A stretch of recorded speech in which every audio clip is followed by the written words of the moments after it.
ये आज हमारे पास कोई 7 बच्चे एक माह से डिलीवर हुए हैं। ये ट्विन बेबी नंबर 4 मेल, 5 और 3।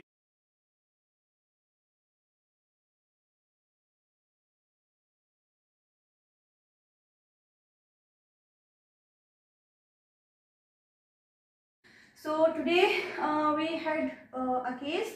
We received a patient in OPD. Her name was Ruxana. She was 31 years old and she was gravida 3, para 2 and alive 2 with previous 2 cesarean sections. Patient was 30 weeks and 3 days pregnant with 5 fetuses on the ultrasound which were diagnosed.